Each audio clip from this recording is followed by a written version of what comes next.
The Vivo T2 Pro is here and it's going to set the under 25,000 price category on fire. Display, performance, camera performance, does it live up to the hype that it's been generating? Let's find out. Definitely a looker, there's no doubt about it. It's slim at 7.36 millimeters and light to the in-hand feel is fantastic because it curves from the rear and this dune gold variant. Now the dune gold color actually does look very good. It's got a sheen to it that makes it look like marble and also feel a little bit like marble as well. And if you ask me, it's one of the nicest glossy designs that I've seen and it smudges very little too, so that's definitely a plus on this phone. Now if you're wondering, the back is made of PG glass and Vivo's done some sort of magic on it to make it look really good, and the color infusion is also been done very option, looks very good.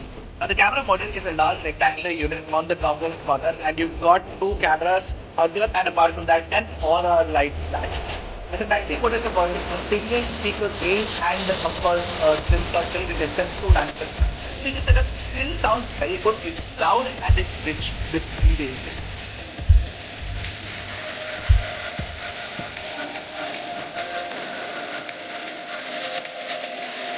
It is wired standard and the high-res wired standard. Now display on the phone is where the T2 Pro shines. We've got a 6.78-inch curved 120Hz AMOLED of full screen. And there's a sunset rate of 360 Hz, which is jumps up 1000 because of instant sunset rate using as a real. And the bezels around this display is extremely slim too, and the punch hole is extremely tight. And if you're somebody who likes to consume a lot of video content on your phone, then you'll love it because you get HDR10 plus support both on YouTube and Netflix. Netflix HDR support is something that you do not get on many phones in this price category. So kudos to Vivo on enabling that. The kind of professional color tuning that you get with the display, especially in the professional mode, the delta key is very low and you get very close to accurate color tuning on the phone itself. So if you're somebody who is a creator and if you like to edit videos or edit photos on the go, then you can trust the color science on this phone's display and you've got the 100% every color gamut as well. Plus you get a peak local brightness of 1300 nits and especially when you take it outdoors, the display is plenty bright. I didn't face any problem. The Pro probably has the best display that RF would use. The other aspect of the Vivo Pro that you guys will definitely appreciate is the fact that this is a very powerful. And of course you get LPDDR 4x RAM type and you have this 2.2 storage features. Now the device P7200 is a very powerful processor. You can tested it on the T2 Pro, which is very good as well. It lets you play Call of Duty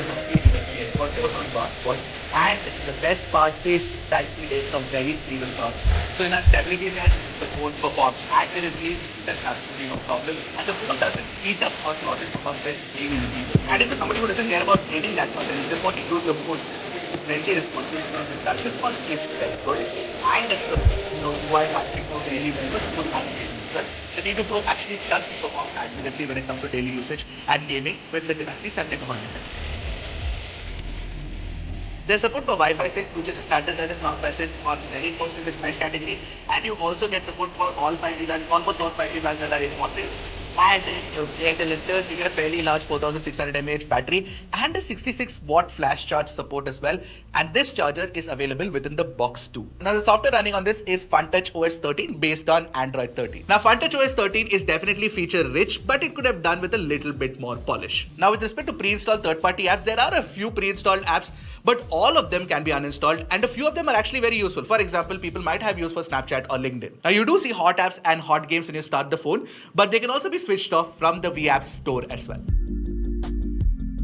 Now the camera setup on the phone is a 64 megapixel primary camera, 2MP depth sensor and a 16MP selfie camera. There is no ultra wide angle camera. But what I like about the T2 Pro is the camera performance. The software tuning along with the hardware itself is absolutely fantastic for a phone under Rs 25,000. You can shoot both vibrant and natural looking pictures. In fact, I couldn't even tell the difference between the two. The colors are close to accurate, even otherwise it is just superb. And also the 64MP camera captures very sharp and detailed pictures too. But more importantly, the super night mode captures really good low light shots with details, exposure, and the colors being maintained. Skin tones are also fantastic when you're shooting friends and family, and the portrait shots generally have a very good edge cutout as well.